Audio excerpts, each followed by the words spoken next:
이 제품은 이제 뭐 아크릴 과시라고 써 있는데 이게 59mg이잖아요.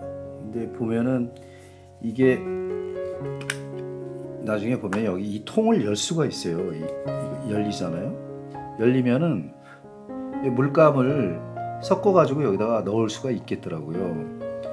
그래서 아, 이런 제품이 지난번에 어떤 우리 구독자님께서 다이소에 가고 소금 나오는 거, 뭐 기름 나오는 거, 스포이드처럼 생긴 이런 통을 사라 이렇게 말씀하셨는데 똑같은 것 같아요. 근데 벌써 리퀴텍스타는 이 조금씩 쓰는 사람들을 위해 가지고 이거를 만들고 있었더라고요. 싹공입니다. 지난 대가들의 기법 탐구 수업 이후에 이 벌집 내는 그런 영상이라든가 또 대가분 중에 김 선생님이라든가 뭐 이런 분들의 기법을 알아보는 시간을 가졌었는데, 거기에 연장 수업이긴 하지만 그 당시에 우리가 여러 가지 방법을 써서 저 물감층을 두텁게 해서 올린 다음에 이제 깎아내기 작업도 해보고 했는데, 뭐 이렇게 이제 고를 세운다고 하잖아요. 이 고를 세우는 작가들이 또 계세요. 얼마 전에 작고하신 박서보 선생님도 한지로 고를 세운 다음에 채색을 또 채색된 물감으로 또 긁어서 하는 작업, 이런 작업을 많이 하셨는데, 이제 초기에 뭐 묘법이라든가 이런 거에서 벗어나셔서 약간 좀 데코라시형이 가미된 그런 작업을 하시다가 최근에 이제 돌아가셨는데요. 이런 기법을 쓰는 또 작가는 또 계십니다. 뭐 파리에 계신 손석 선생도 일일이 골판지로 고를 세워가지고 거기다가 마테리얼을 내서 이미지를 내는 작가 선생님도 계시고, 하여튼 이 방법이 이렇게 아주 어려운 방법은 아니고 좀 그래도 보편화된 작업들이 있거든요. 근데 이제 지난번에 김태효 선생님 작업은 이제 조각도로 깎아내는 작업을 하는 거란 말이에요. 그 방법을 사용해서 계속 누적된 어떤 물감층을 이렇게 깎아내는 작업인데, 이제 그에 비해서 뭐 최근에 작고하신 박서보 선생님이라든가, 이제 박서보 선생님의 작업을 간단히 말씀드리자면은 뭐 한지를 사용해서 고를 세우신다고 그렇게 하시는데, 뭐 정확한 방법은 제가 뭐 직접 본 게 아니기 때문에 말씀드릴 수가 없지만, 선생님은 뭐 70년대에는 묘법 시리즈를 해서 뭐 칠판에 낙서하듯이 분필로 낙서하듯이 뭐 그런 기법을 많이 쓰셨는데, 이제 최근에 작고하시기 전에 뭐 아크릴 물감으로 해가지고 여러 가지 형태를 돋보이게 하는 그런 고를 세우셨거든요. 그래서 그런 고를 세워서 작업하는 작가들이 또 계세요. 이제 파리에 계신 저하고 좀 그래도 좀 교류가 있었던 선생님 중에 손석 선생님이라고 계시거든요. 그 선생님은 홍대 출신인데 홍대에서 파리로 이주하신 분이에요. 그래서 가족이 다 그쪽에 계신 선생님인데, 그 선생님은 이제 골판지로 고를 세운 다음에 이제 계속 선을 감추면서 또 드러내면서 하는 그런 작업을 하고 있거든요. 근데 옆에서 보면은 형태가 이렇게 골이 져 있지만은 또 정면에서 보면은 약간 형태가 이제 잘 보이는 그런 형태를 유지하는 그런 작업을 하고 있는데, 뭐 일종의 우리가 이제 홀로그램이나 아니면은 옆에서 쳐다보면 다른 그림으로 변하는 그런 그림의 기법을 쓰시는 분은 상당히 많으시거든요. 근데 이렇게 조형적으로 직접적으로 이렇게 물감을 올려가지고 하는 작업은 시각적으로 굉장히 독특한 맛을 보여주거든요. 그래서 이제 많은 선생님들이 이런 기법을 연구하는 겁니다. 그래서 이제 그거에 대해서 이제 설명을 하고 있는 건데, 그래서 이제 제가 요새 이 방법을 어떻게 응용을 하고 있느냐를 한번 이 영상 끝 말미에 좀 보여드리려고 이 영상을 찍어가고 있습니다. 어떻게 생각하면은 여태까지 이제 그림이라는 거는 경계를 무너뜨려 가지고, 즉 이 면을 이용하고 선을 이용하는데, 그걸 뭐 브랜딩 한다거나 뭐 여러 가지 기법을 써 가지고 좀 더 입체에 가까운 작업을 했었는데, 오히려 현대에 들어오면서 이제 그런 걸 파괴시키는 작가들이 많이 생겨나게 되거든요. 뭐 이런 그 규칙적인 선을 이용한다거나 이런 작가들은 50년대에도 많이 계셨죠.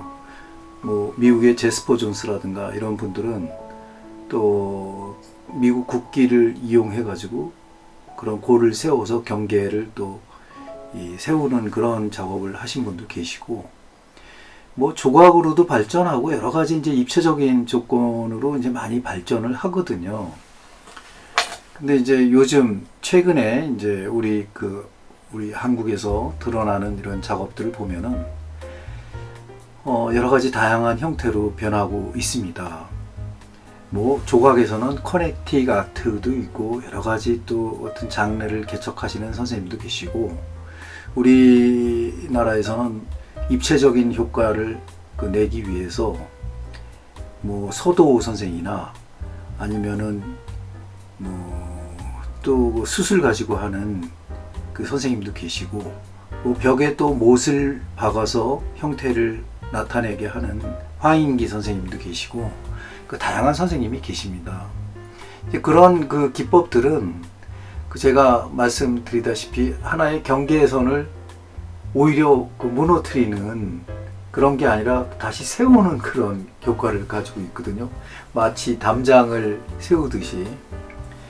그러면 이제 어떠한 이 뉘앙스를 풍기게 되냐면, 마치 도시에 갇혀 있는 그 집들, 뭐 벌집이라든가 뭐 이 아파트라든가 이런 게 이제 연상되거든요. 여러 가지 그 뉘앙스를 주기 위해서 하는 작업이면은 틀림이 없습니다. 이런 기법이 이제 계속 발전하게 된 동기는 처음에 우리 선배님들이, 작고하신 선배님들도 많이 쓰셨거든요. 사실은 이렇게 중첩돼서 계속 올리는 방법을 우리가 이제 임파스터라고 하지만은, 뭐 칠해 나가는 것도 임파스터가 가능하고, 가령 김한기 선생님도 마찬가지고, 뭐 유영국 선생님도 켜켜이 그 면을 올리는 거는 비슷하거든요. 근데 극명하게 그 기법을 발전시키신 분은 이제 물론 이 박수근 선생님이 또 대단하시죠. 그런 기법을 계속 물감을 찍어서 올리는 방법을 한 기법이죠. 그 선생님은 그런 거에서 이제 발전이 돼 나오면서 이런 재료의 물성을 이용해서 하는 작가들이 굉장히 많아졌습니다. 저도 뭐 입체적인 작품을 좋아해서 급기야는 이제 한지 부조를 이용해서, 부조라고 하면은 거의 이 조각의 또 한 분야거든요. 그런 걸 이용해서 캔버스에 콜라주 하는 방식으로 작업을 하기도 하고 그러고 있습니다. 그래서 오늘 제가 이제 말씀드릴 영상은 이 왜 현대 작가들이 자꾸 이렇게 고를 세우는가, 뭐 이거에 대해서 이제 좀 살펴볼 수도 있거든요. 근데 그런 작가들의 생각이야 뭐 알 수가 없죠. 이 그림은 말보다는 형태로 나타나는 거니까. 이제 그런 거에 대해서 이제 여러분들이 이제 친견을 해서 미술관이나 작품이 있는 데를 가서 보시면서 많은 생각을 하실 수밖에 없거든요. 제가 이렇게 설명을 해도 사실 이 설명을 하는 거는 제 잣대에서 보는 그런 설명일 수밖에 없거든요.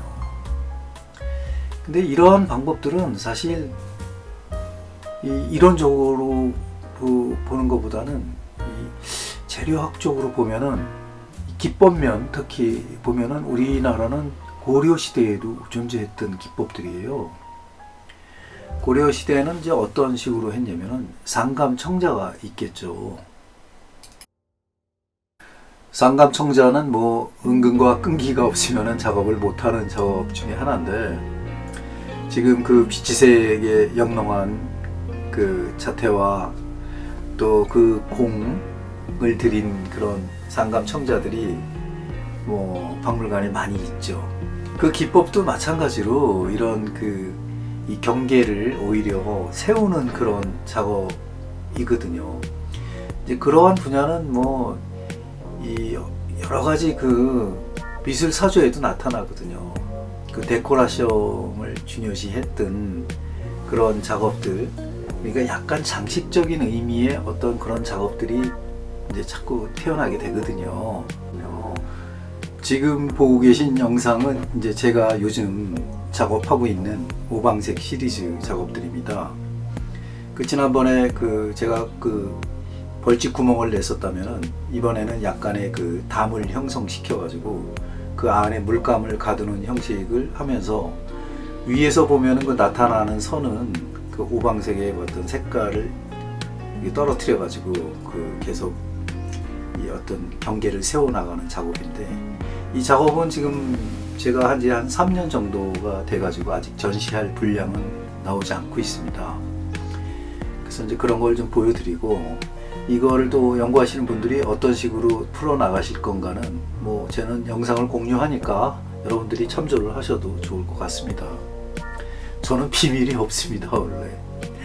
지금 이제 보시는 작업도 마찬가지로 그런 작업 중에 일환인데, 그 속에 이 박스의 형태가 있는 그런 형태가 있고, 그다음에 저 메베우스의 띠를 제가 요즘 넣고 있거든요.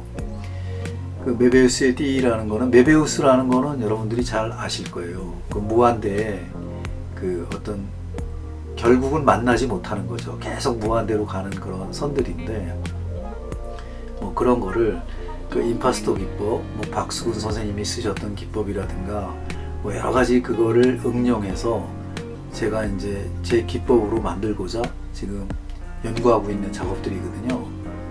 언제 발표가 될지는 아직은 뭐 미지수지만은 곧 될 거예요. 지난번에 제가 이 칼로 깎아내는 작업, 거기에 대해서 잠깐 더 보충 설명을 하고 후속을 어떻게 작업할 것인가를 이제 설명을 드리자면,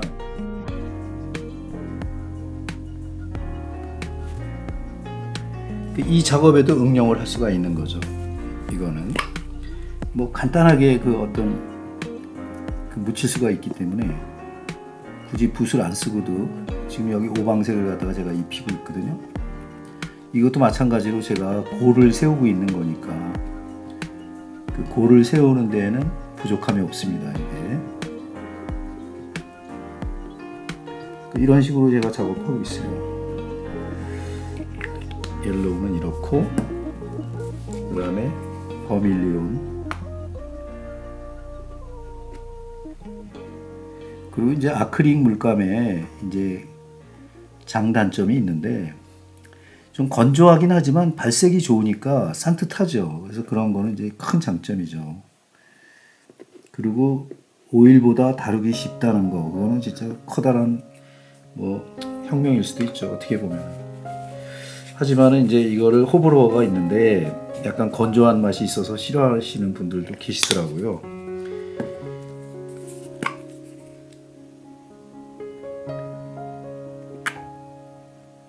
그래서 제가 이런 띠, 이 지금 메베우스의 띠를 할 때 이것도 골을 세운 거거든요, 제가. 물론 한지로 세워가지고 저는 1차적으로 어떤 높이를 조절을 했지만은, 지난번에 골 세우는 그거하고는 똑같은 거죠. 어떤 결과적으로는. 그리고 여기 상자가 속에 들어있거든요. 여기에 선은 임파스토로 올릴 필요가 없기 때문에 여기는 세필을 써가지고 세필로 선을 놓아야 되거든요. 그거는 이제 뭐 각자 사람마다 작가마다 또 다른 그런 거니까. 이 작업 같은 경우도 이제 임파스토 지난번에 하던 건데, 이것도 이제 이렇게 봐서 높낮이가 너무 높은 거는 깎아내고 있거든요. 이런 식으로 이렇게 깎아내고 있는데, 하여튼 용도에 따라 가지고 이 칼을 쓰실 때 굉장히 조심하셔야 돼요. 그런 말씀을 오늘 드리고, 이거 영상 좀 짧게 해도 될 것 같아 가지고 제가 이게 또 작업하는 과정을 지난번에 보여드렸으니까 이제 칼로 깎는 거는 이런 식으로 깎아내면 된다. 그 말씀만 드리는 거고, 지금 여기 이제 아까 뿌려놔가지고 또 마르질 않아가지고 이렇게 깎아내면 되거든요. 그러면 속에 노란색을 먼저 칠하고 파란색을 칠했으면 파란색을 깎아내면은 노란색이 나올 것이고, 그거는 이제 상태를 봐가면서 여기에 이제 어떤 조형성을 보면서 작업을 하시면 되죠. 이 제품은 이제 뭐 아크릴 과시라고 써 있는데 이게 59mg이잖아요. 근데 보면은 이게 나중에 보면 여기 이 통을 열 수가 있어요. 이거 열리잖아요. 열리면은 이 물감을 섞어 가지고 여기다가 넣을 수가 있겠더라고요. 그래서 아, 이런 제품이 지난번에 어떤 우리 구독자님께서 다이소에 가고 소금 그 나오는 거 뭐 기름 나오는 거 그 스포이드처럼 생긴 이런 통을 사라 이렇게 말씀하셨는데 똑같은 것 같아요. 근데 벌써 리퀴텍스사는 이 조금씩 쓰는 사람들을 위해 가지고 이거를 만들고 있었더라고요. 역시 발이 빨라요, 미국 사람들은. 그리고 이 리퀴텍스하고 이제 골덴 이런 사들은 이제 뭐 굉장히 큰 회사들이잖아요. 그래가지고 뭐 인터넷으로도 얼마든지 구할 수 있더라고. 내가 들어가 보니까 많아요. 근데 처음에는 이제 눈으로 내가 못 봤으니까. 그리고 잉크도 이 아크릴릭 잉크가 있더라고요. 그래서 여기 아까 제가 이 작업에도 제가 이 선을 넣는데 아크릴을 넣고 있거든요. 그래서 뭐 이 색깔도 다양하게 나오고 해가지고 지금 요즘 이 지금 붓을 제가 사용 안 했잖아요. 붓을 사용 안 하고도 아, 작품이 만들 수가 있겠다 이런 생각을 지금 하는 거예요. 그리고 이 처음에 이 작업을 할 때 그 오일 작업을 먼저 하면은 오일 작업에는 그 한지를 세우기가 굉장히 힘들더라고요. 그리고 한지하고 오일하고 이질감이 있기 때문에 좀 굉장히 힘들더라고요. 이제 그런 점을 보완하기 위해서 제가 이제 여러 가지 그 노력을 하고 있습니다. 이런 작업들은 사실은 이제 이거 혼합을 안 했잖아요. 혼합을 안 하고 이 빨강, 파랑, 노랑 이 삼원색에서 이 섞여 있는 그 혼합색들, 뭐 땅색이라든가 옐로우 오커, 뭐 이런 그런 회색이라든가 이런 거는 이 회사 물감 회사의 조견표를 보고 자기한테 필요한 거를 구입하면 되죠. 굳이 이 빨강과 파랑을 섞어 가지고 보라색을 내 가지고 여기를 쓰겠다 그러면 이제 탁색이 되니까 그거는 이제 구상해서 브랜딩을 해 가지고 어떤 형태를 나타나게 하는 데는 좋은데 발색이 살짝 떨어지는 거니까 이제 그런 데서 조심스럽고 또 이 발색을 좋게 하기 위해서는 그냥 있는 그대로 물감 있는 그대로 사용하는 게 굉장히 사실은 좋은 거거든요. 그래서 여러 가지 색이 나오는 거잖아요. 그걸 섞으라고 나오는 건 아니라고. 물론 섞어서 할 수 있지만 제가 말씀드렸다시피 그거를 잘 생각하시면 좋을 것 같아요. 이 혼합색을 자꾸 섞어서 하다 보면은 그림이 탁해집니다. 일부러 탁하게 해가지고 더 가라앉게 하겠다 하는 분들도 굉장히 많습니다. 그거는 작가마다 다 그 생각이 다르기 때문에 그거에 대해서 잠시 설명을 드렸습니다.